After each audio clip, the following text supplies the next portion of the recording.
Welcome to ज्ञान कोश। स्वागत है आपका इस वीडियो में, जहां हम बात करेंगे रिसेंटली हुए बिहार के कास्ट सर्वे के बारे में, जिसने बहुत ज़्यादा न्यूज़ में हलचल मचाई हुई है। असल में ये कास्ट सर्वे, बिहार एक पहला राज्य बना है जिसने कास्ट बेस्ड सेंसस करवाया है, जिसमें जातिगत जितनी संख्या है किस वर्ग की, उसकी एक पूरी लिस्ट सामने आई है। और उसमें सामने ही आया है कि बिहार में 63% से ज़्यादा अदर बैकवर्ड क्लासेस और एक्सट्रीमली बैकवर्ड क्लासेस की संख्या है। यानी मेजॉरिटी से भी ज़्यादा, मोर देन 50%, 63% के आसपास वो लोग हैं जो बैकवर्ड कैटेगरी में फॉल करते हैं।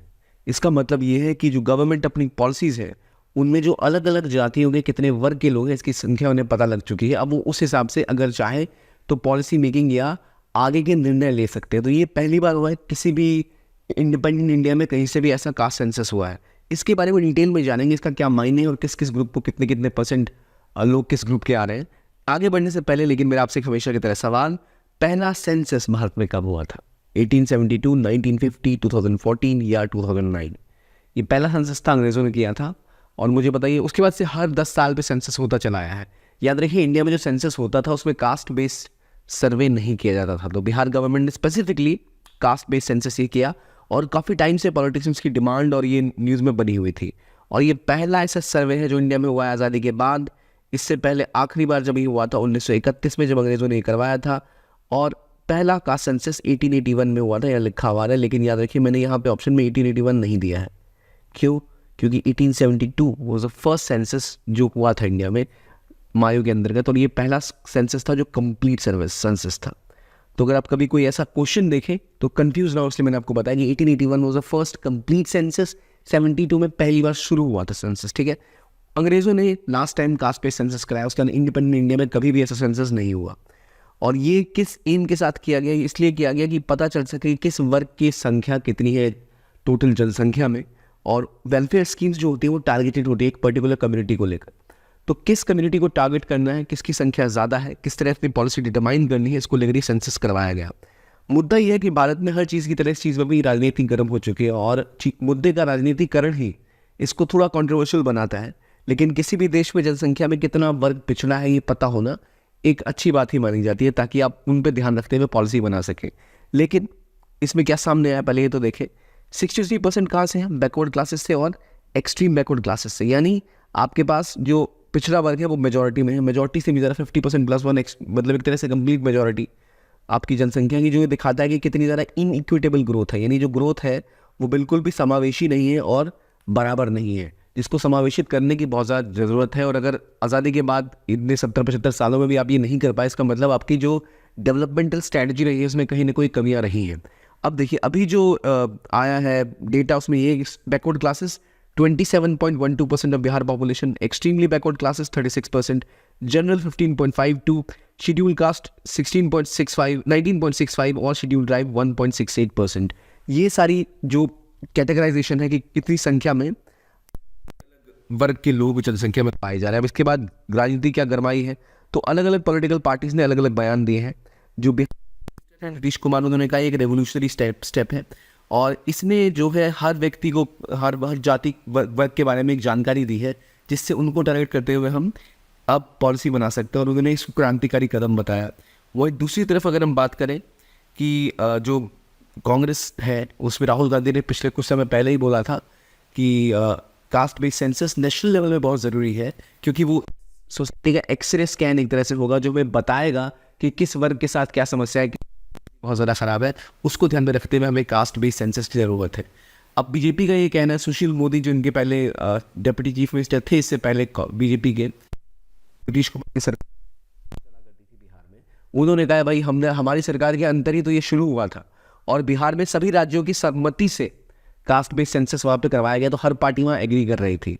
अब इसी को लेकर अलग अलग तरह की बातें हैं कि जैसे फिर जो हमारे अभी जो वहाँ के डिप्टी सीएम है बिहार के, उनकी पार्टी है आरजेडी, राष्ट्रीय जनता दल। तो इन्होंने बोला कि अगर ऐसा होता है कि इंडिया अलायंस अगर पावर में आती है, तो हम इंश्योर करेंगे कि पूरे देश भर में एक कास्ट सेंसस हो, उसके हिसाब से सबको पता चले कितनी कास्ट की कितनी संख्या है पूरे देश में, और उसके हिसाब से फिर वेलफेयर स्कीम्स बनाई जाए।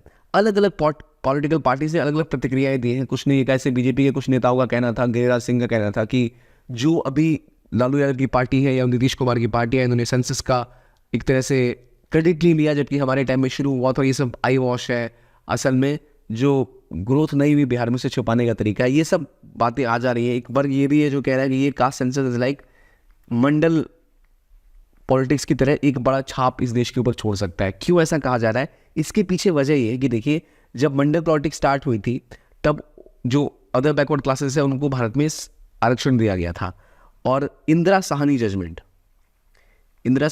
के हिसाब से भारत में सेट हुआ था कि एक सीलिंग लगेगी 50% की, यानी इसके ऊपर आरक्षण नहीं दिया जाएगा देश में, क्योंकि मेरिट के लिए भी जगह छोड़ी जाए।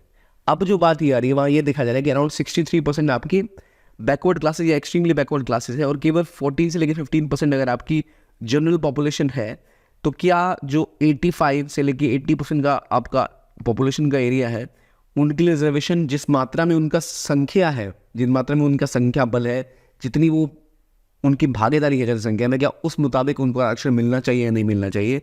और ये मुद्दा जैसे ही बढ़ेगा उसके बाद सबसे पहले चीज़ जो हम देखने को मिलेगी वो है कि वो जो 50% सीलिंग की बात की गई थी कि 50% तक ही आरक्षण दिया जा सकता है भारत में, जो इंदिरा साहनी जजमेंट के समय में कोर्ट ने बोला था कि मेरिट और जो सामाजिक न्याय है दोनों को ध्यान में रखते हुए देश को आगे बढ़ना चाहिए। लेकिन अब बात ये आ रही है कि इससे पहले ना, जब भी कोई स्टेट रिजर्वेशन लागू करता था, जैसे मराठा रिजर्वेशन महाराष्ट्र में आया, तो मराठा रिजर्वेशन को कोर्ट ने कैंसिल कर दिया क्योंकि इस 50% सीलिंग से ज़्यादा जा रहा था। जाट रिजर्वेशन में यही हुआ, 50% क्रॉस हो जा रहा था, इसलिए वो भी कैंसिल हो गई। आप कहोगे सर तमिलनाडु में तो है। देखिए, तमिलनाडु में जो इंडिया का प्रोविजन है, इंदिरा साहनी जजमेंट में भी बोला गया था कि अगर एक्सट्रीम केसेस हैं तो वहाँ पर अगर बहुत ज़्यादा ज़रूरत है तो आप इसको ब्रीच कर सकते हो। और जो तमिलनाडु में जो रिजर्वेशन है उसके लिए विशेष तौर पे 9th शेड्यूल में ऐड किया गया था उसको, ताकि वो सेफ गार्डेड रहे इससे। हालांकि अब भारत में कोई भी जो प्रावधान है भारत के संविधान का, उन सभी को इंटरप्रेट कर सकती है सुप्रीम कोर्ट, और उनको लगता है अगर ये गैर संवैधानिक है तो उनको निरस्त कर सकती है। अभी बात ये आ रही है कि अगर अब तक जितने रिजर्वेशन आए, अगर हम EWS कोटा को छोड़ दें, EWS कोटा के लिए स्पेसिफिकली जो बेंच थी उसने बोला कि हम ये ला सकते हैं, और एक तरह का वन ऑफ अफेयर था जहाँ पे 50% सीलिंग को ब्रीच किया गया और 10% एडिशनल आरक्षण दिया गया एक्सट्रीमली बैकवर्ड क्लासेस को, एक्सट्रीमली बैकवर्ड सेक्शंस को, टू बी प्रिसाइज, EWS। अब बात ये आ रही है कि अगर 65% आपकी बैकवर्ड क्लासेस है, बैकवर्ड कास्ट्स है, तो क्या उन क्लासेस को उनके अनुपात में आरक्षण मिलेगा? तो इसका मतलब है कि आपका ये ब्रीच होने की संभावना बढ़ जाएगी।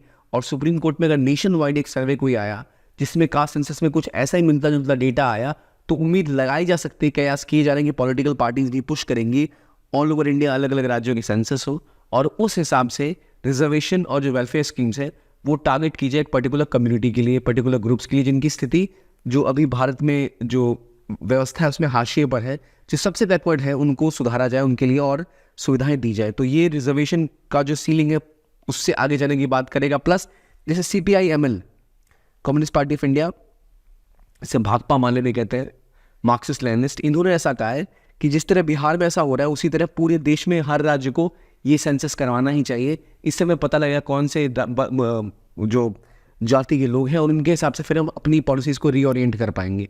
तो सवाल ये आएगा, क्या भारत में फिर से मेरिट वर्सेस रिजर्वेशन की डिबेट छिड़ जाएगी?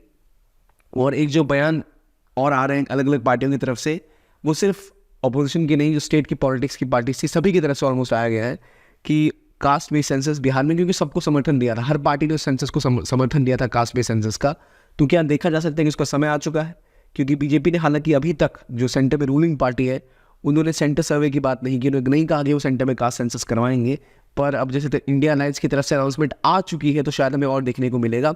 और ये एक राजनीतिक कारण भी हो सकता है, क्योंकि जो मेजॉरिटी ऑफ बिहार में जो पॉलिटिक्स हो रही है वहाँ जो पार्टियाँ हैं वह कास्ट को ज़्यादा हावी है और पर्टिकुलर कास्ट को टारगेट करके उनकी, तो वो भी एक पहलू है, राजनीतिक पहलू। लेकिन ये इस बात से पर्दे नहीं हटाता कि जो अभी रियलिस्टिक ग्राउंड लेवल रियलिटी है, जहाँ एक बड़ा तबका वंचित समाज का आ रहा है जिसके पास सुविधाएं नहीं है, उसको सुधार करने के लिए सेंसस हमें डेटा ज़रूर देगा, हम और बेहतर डिलीवरेबल सर्विसेज उन तक प्रोवाइड कर पाएंगे। लेकिन बात यही है कि उसका पॉलिटिसाइजेशन किस लेवल तक होता है और किस लेवल तक जाके जो सीलिंग थी 50% रिजर्वेशन की वो कहाँ तक जाती है, अगर इसके खिलाफ जजमेंट अब आए और कोर्ट में अपील की जाए, इसको ध्यान में रखते हुए, क्योंकि अभी तक डेटा नहीं था गवर्नमेंट के पास। कोर्ट को दिखाने के लिए भी, और अब कोर्ट के पास वो डेटा हुआ, देखिए जनसंख्या का इतना प्रतिशत भाग जो है वो आपका बैकवर्ड है, तो उनके लिए आप एडिशनल संविधान जो एफर्मेटिव एक्शन है जो उनको आप सहयोग कर सकते हो करिए, उनके लिए इसे खोला जाए और ज़्यादा रिजर्वेशन बढ़ाई जाए, इसकी बातें की जा सकती है।